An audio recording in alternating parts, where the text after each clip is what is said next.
Yeah, that's it. That's basically the game was a lot easier back then. There's a topic that would probably head into, which is if you're gonna go pro today, what directions should you take and what's the strategy? Because like in my opinion, and I've told you this too, is like no limit hold'em is the gateway into poker, but it's not necessarily the most profitable form of poker.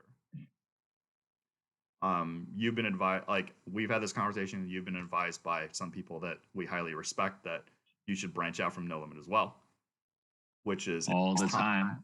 yeah, Dan Zach, the real Uncle Abe. The thing is this: no limit hold'em, especially every passing day, you're gonna be a favorite. You're gonna be a winning player in like a lot of lineups, especially like say 10, 20 and below. But a lot of games end up being raise, fold, fold, fold, raise, fold, raise, fold.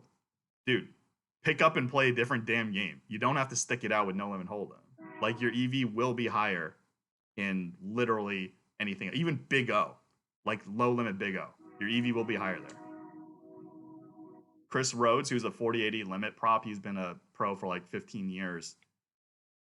He sat in the Big O, 612. And after 3 hands, he's like, WTF. Like I'm playing this when I'm not playing 40.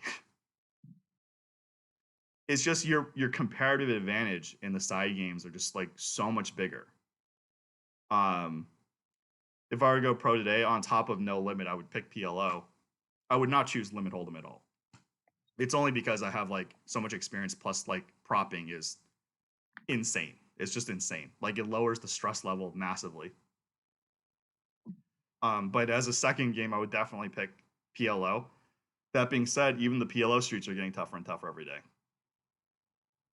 Upswing's releasing a PLO course. I don't think PLO will die as fast as No Limit because the game is more complicated to break down.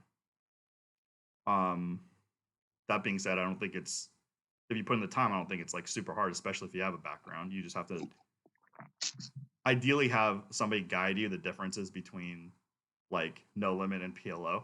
So while PLO and No Limit are both big bet games, there's one really big difference between them, and it's the pot limit cap.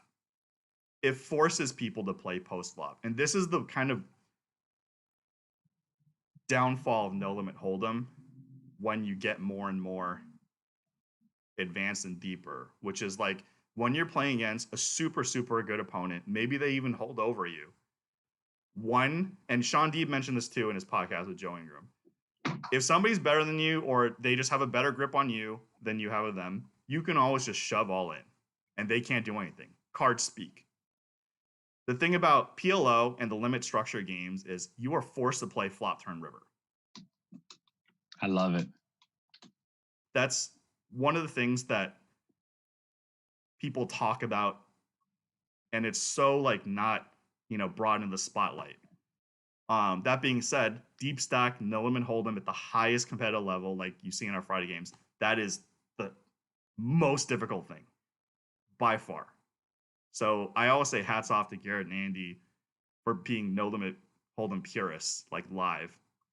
Experts, and, yeah. Garrett Adelstein said in his podcast with Joe Ingram, which is in the Live the Bike archives too, he's like, maybe he did make a mistake. Maybe he should have branched out to, other games because a lot of our peers, like Dan Zach or others, branched off into, and Zach Freeman, which I had the podcast with that was shown on last Monday, branched off in other games.